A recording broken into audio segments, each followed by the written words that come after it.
So, when we talk about money, where is the money being spent? In the US at least, where is the money being spent after a natural hazard? This graph that we have right here is pretty cool and pretty useful. I placed a large number in the scale so that you can see them because these are absolutely tiny. So below, there used to be a 15 here. I added it over here as a bigger number. But the numbers range from 0 on the left side of the scale to whatever number I place there. Those numbers represent the amount of billions of dollars spent to recover from that hazard throughout the states. Okay, so throughout the whole states. The states that are darker typically are states that spend more money, but the whole billion-dollar amount is a summation of the money spent in all of those states. Okay, so this is the amount of money spent from 1980 till 2016. For example, heavily populated California spends a lot of money recovering from wildfires, as we can see in the orange map that we see right here. Texas spends a lot of money recovering from flooding and severe local storms. So flooding, Texas is a more darker one, I should say, and severe local storms, same thing.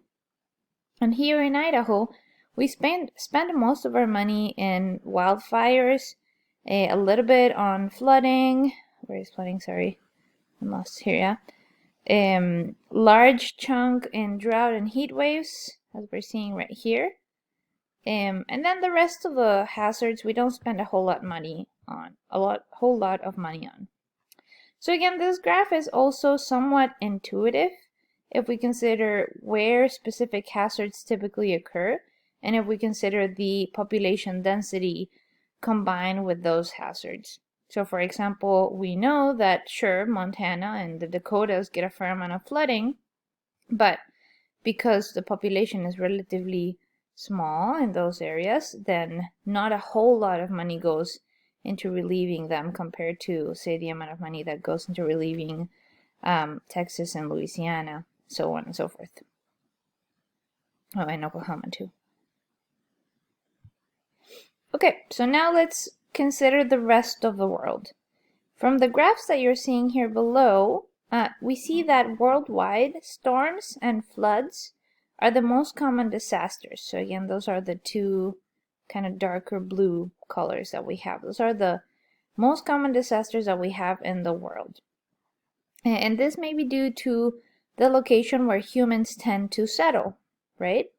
So since the beginning of human beings, we have typically settled near large bodies of water. So if not the ocean, certainly near rivers and near lakes. So the ocean particularly is more prone to storms.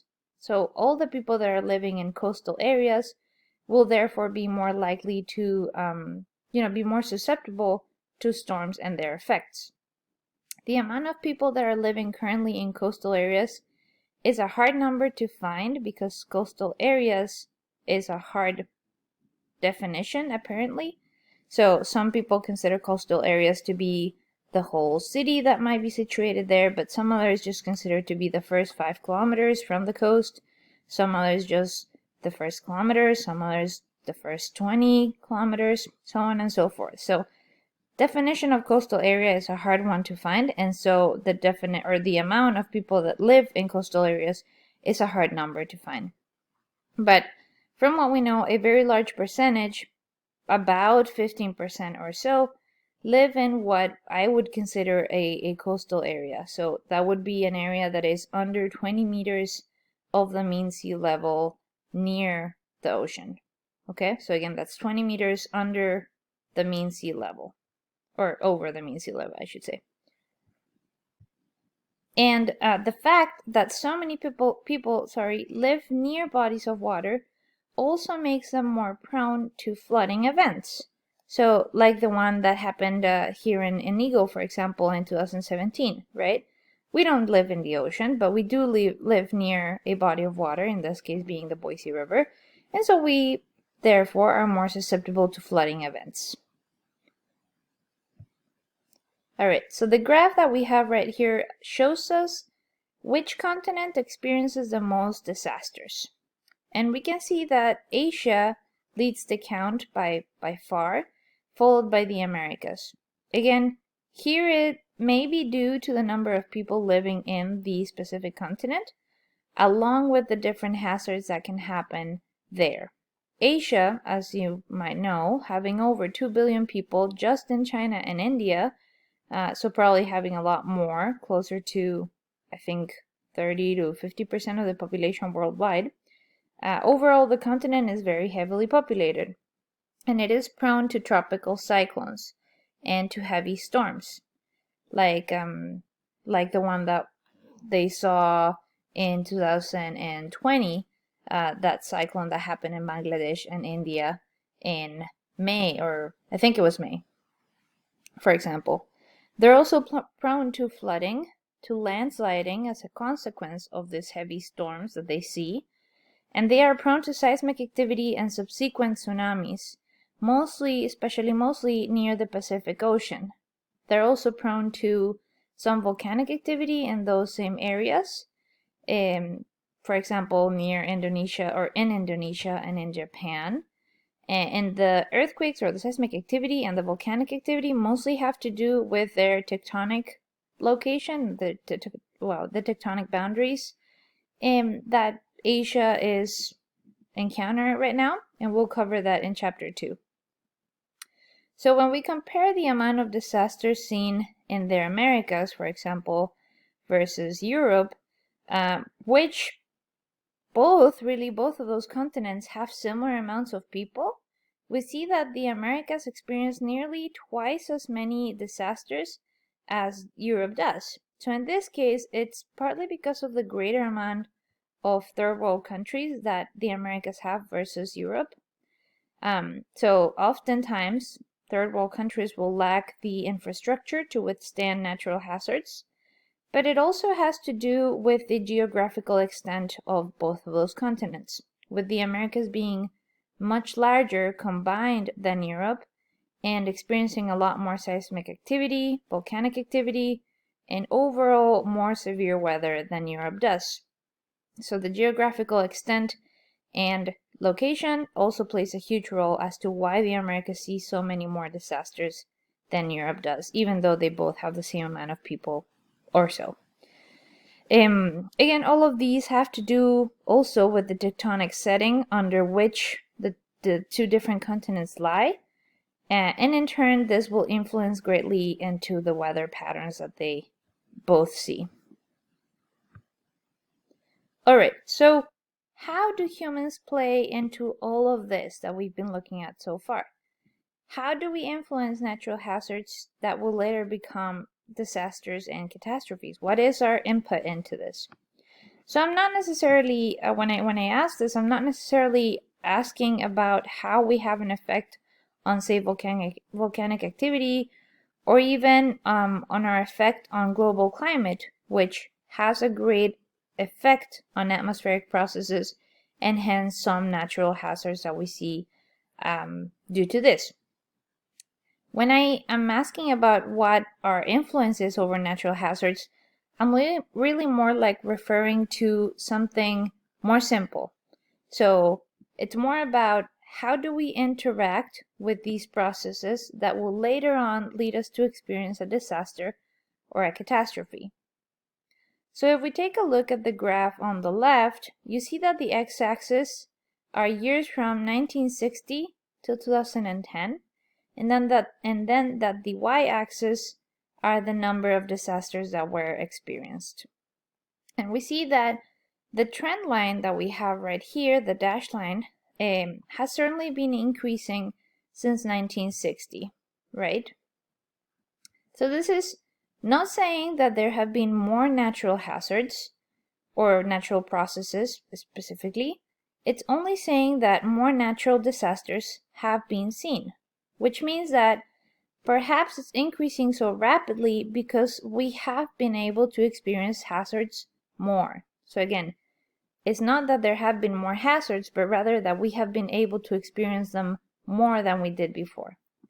So this could be due to a growing population, and also an aerial expansion of our population, meaning an expansion in terms of where do we live.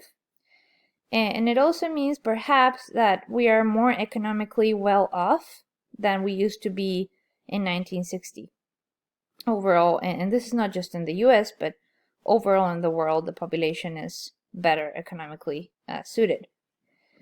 So if we remember the 4 different criteria that make a disaster, or that attribute a hazard to become a disaster, we would see that just by adding more people, and by those people being further spread and with, greater affluence or greater prosperity economically, and hence more repairs to be made if something went wrong, it is more likely for the processes that we are seeing, the natural processes, to become hazards and disasters. So, as a rule of thumb, the more people that there are and the wider spread of people, the more likely it is that we experience natural disasters. Okay? If we take a look at the diagram on the right, we see that the x-axis shows high to low income per capita. And on the y-axis, we see loss of money in trillions of dollars, and also number of deaths in millions of people. What the graph here shows is that higher income families mostly have loss of money from economic loss, meaning from structural damages or property damages, for example, whereas low income families have a greater amount of deaths suffered. So one possible reason for this, for what we're seeing, is that low-income families typically live in lower quality buildings, which are less likely to withstand the effects from a natural disaster, and the high-income families typically live in buildings that can withstand these effects, but will nonetheless suffer damage. That is the buildings. So the buildings are typically more costly, which makes up for the economic loss seen in high-income families. However, another possible reason for this graph, shown the way that it is that there are simply more low-income families in our world, which means that there are going to be more low-income deaths than there are high-income deaths, simply because there are more low-income people living.